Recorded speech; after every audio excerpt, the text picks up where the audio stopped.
Hello and welcome to the Stampscapes channel.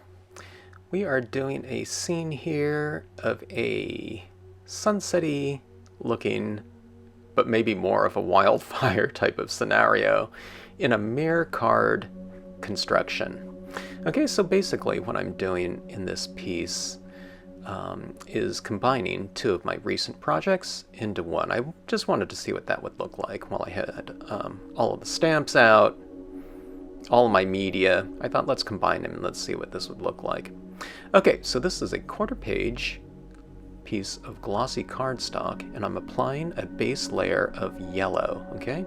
And I got a pretty thick base layer of that ink, and these are all dye-based inks. I happen to be using the Marvys a lot on this card because I wanted to get the brightest of possible tones, and Marvy is definitely the way to go for that.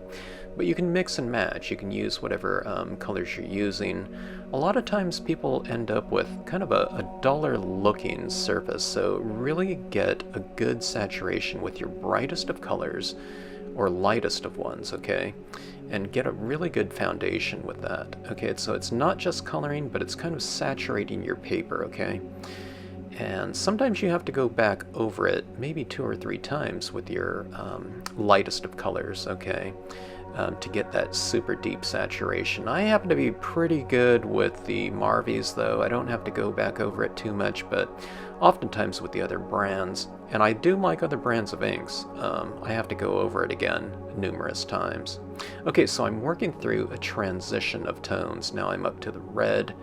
I worked through kind of an ochre and brown. Now I'm in this, it's kind of a little bit of a warm red here. Not really quite of a Christmas red, but a little bit more of an orangey red.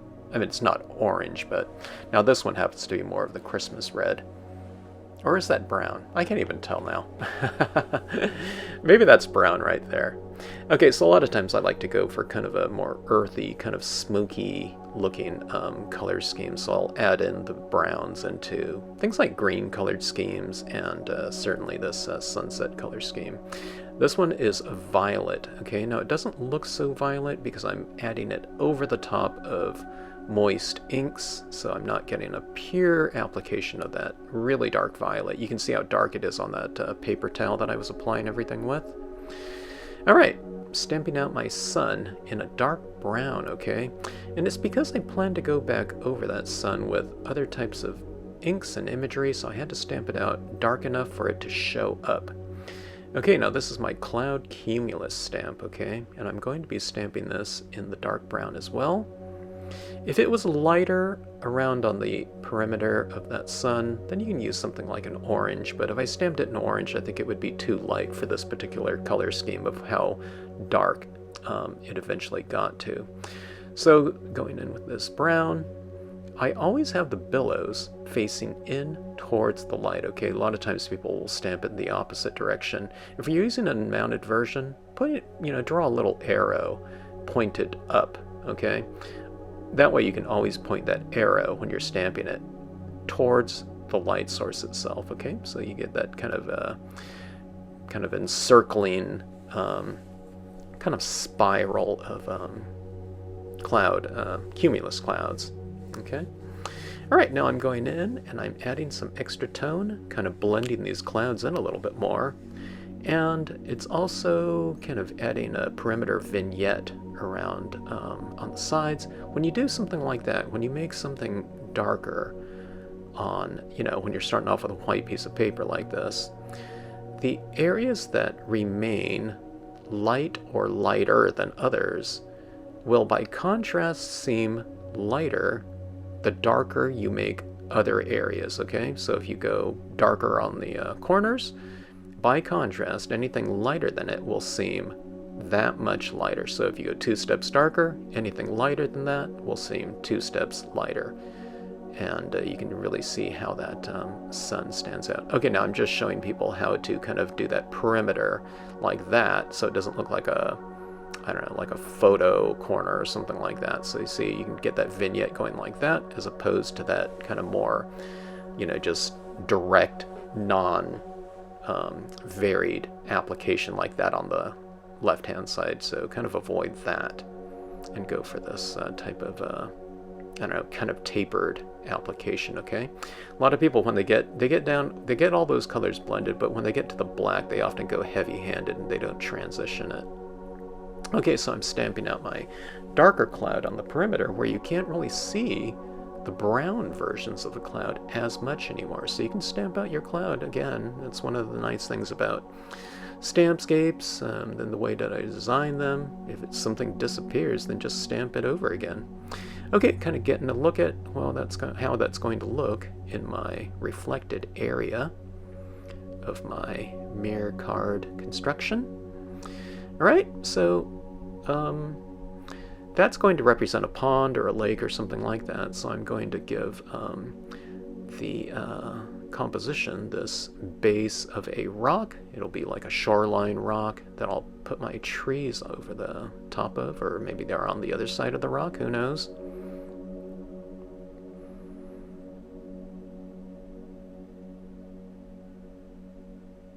Yeah, okay, I'm discussing a lot of different things with the the people that were on the original live stream. Okay, there you have that rock. Now you can see those clouds in the rock, of course, okay. I could have stamped the rock out first and masked it off, but I don't really need to do that because I'm going to darken that rock. Okay, so I'm just taking my paper towel, using that black ink, and toning the base of that rock, okay?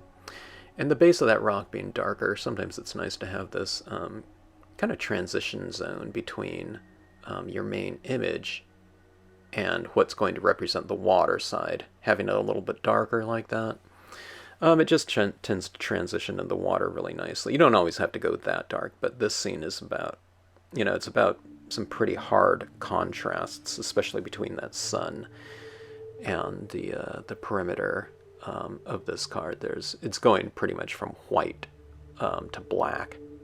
All right, I don't always do that, but this is supposed to be like a deep, deep sunset type of scenario here. I probably went too dark for my background in here, just because these mirror cards tend to work, I think, a little bit better with the more contrast you create in your main scene. So with that sky being so dark in the background,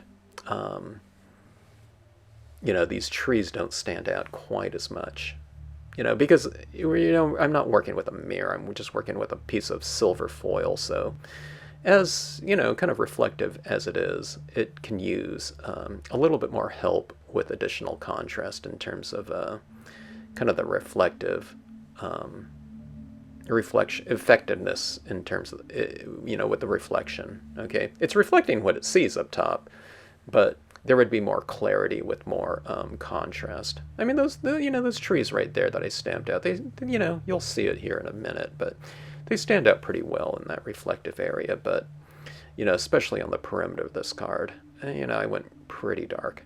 Yeah, it's not a bad thing to kind of go overboard, you know. A lot of times, I always tell people in my workshops, I'd rather you go kind of way overboard than to always kind of hold back.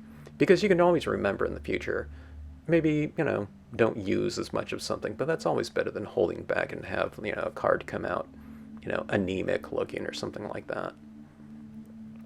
Okay, so we have two impressions of the pines and rocks flanking that sun. I put the sun pretty low on the composition because the lower you have things in your compositions, the more they'll show up in the mirror card type of format. Okay, so you know, you don't want things on the top of the scene for a mirror card in terms of the focal points. Okay, yeah, I mean, you can certainly put whatever you want everywhere, but just in terms of what you want reflected in your pond or whatever it might be, stamp it a little bit lower on the composition. Okay, so I'm stamping in some leafless pines here. And this scene, I mean, it definitely looks more like a wildfire type of, you know, forest fire type of situation than it does a sunset. And those leafless pines don't help, you know, that type of scenario. But I don't know. I don't know. When we think of wildfires out here in California or in the West in general, not something positive, okay? Because you're usually out of control. But I think it does make for a dramatic type of setting. But, okay, so that being said, looking at that, for me, while I was working on this, I like to experiment on my pieces, so I'll add in some light beams later on in this video. Okay, so I'm kind of discussing different things different ways to stamp on your mirror card surfaces, okay? So, which is just a piece of silver foil. And I found a foil that works really well for this. Some of the foils that I've purchased before, they're kind of more like a brushed aluminum, but this one's real, it's as close to chrome, in appearance that I've seen. In terms of available card stocks. There might be some others out there that are even more mirrored and smooth, but I haven't seen it, and it just happens to be that this one's like some of the cheapest versions of that foil that I've seen out there, which is kind of the reason I bought it to begin with. I've since, purchased a couple other types. Just ordering them, I didn't see them in person, but when I received them, they were much more of a kind of a dull looking, like I said, like a brushed aluminum or something like that. So, see that right there? I mean, that's pretty good for a mirrored surface like that. And look how kind of mirrored that silver foil is down there. It was like it goes for something like it fluctuates, but something like $17 at this point in time to about $20 for a 60 pack. I've seen that foil, or this type of foil, for $1 a sheet before. So, if you're buying a 60 pack, you're pretty much getting stocked, set for your life, unless you're doing these mirror cards or stamping on foil or doing those types of things a lot. But there you have it, I've stamped out the base down there. I stamped in my rocks to give the water a look of kind of some shallows on this side of the pond or this side of the lake. And that was done in the Brilliance black ink because it will dry on non-porous surfaces and you can heat set it very quickly. You can also stamp your StazOn or that type of ink that will also adhere to non-porous surfaces such as a foil. Okay, I wanted to put a little focal point in my scene down there. Little kayaker. I'm getting my bearings as far as where that reflected sun is going to be. And I'm going to have that kayaker kind of, going right across that lit area. So here it is again. And that's where that kayaker is. Look at that, right in that sun area. Kind of makes for a dramatic, kind of spotlit area. Okay, now, I like these card constructions in terms of the interactive type of source and reflection dynamic going on, okay? But I also think that the top scene especially, ideally, as far as a scene, it could stand on its own. And I think that could stand on its own as is, But there's nothing really in there that's I don't know, let's say, I guess the visual landing point is that sun, but I don't think it's terribly interesting. I think the whole piece in general is fairly dramatic. But in terms of a finished piece, I just felt that a quote stamp would look really great up there. And in these warm kind of color schemes like that, with the golden warm tones and oranges and reds and whatnot, I really like the look of gold. And I really like the pairing of text and imagery, scenery. So I'm going for this Scenic Sentiment quote to be stamped right on the top area. In general, as far as a design type of element, I wouldn't stamp it too low because it would be reflected upside down in the water. So if I am stamping it in the water, I usually stamp it in the foil area, okay, not on the top scene. But when you do something like that, I feel that card stands as is I'm just showing you what that would look like just as is, but now in this mirror card format. See that quote part up there? It doesn't really reflect in that bottom area. You can't even see it reflected down there. So again, because it's so high in the composition, but also because we have that, that tree imagery and whatnot. So I don't know, I think that makes for a pretty dynamic, I don't know, just visual up top there. What we've done is, I don't know, the text kind of ends up being, a major player in the visual landing spot of the individual. Or maybe it's not the landing spot, but it's certainly one of the paths that someone will go through in terms of reading the text, and they'll probably end up looking at that sun. But then in the mirror kind of composition, they'll probably end up looking at the reflected area even more so. Okay, so you do all those little things. I just splatter painted some of that white opaque watercolor paint in there, and that just gave it a little bit of extra texture and lighting in the scene. It's looking more and more like a wildfire like that too. It's like ash in the air or something like that. Okay, but I hadn't done light beams in a mirror card before, that I can remember at least. Maybe I did, but I couldn't remember doing it. So I thought, let's give it a try here. Let's make this scenario look more like, I don't know, a sunset or something like that than a wildfire. I don't know, maybe it's light beams in a wildfire, the way it ends up looking, I don't know. But I thought, why not experiment? I don't know, it's doing it live, with the live feed, and maybe sometimes that's not always the best place to kind of completely experiment, but why not, that's what I always say.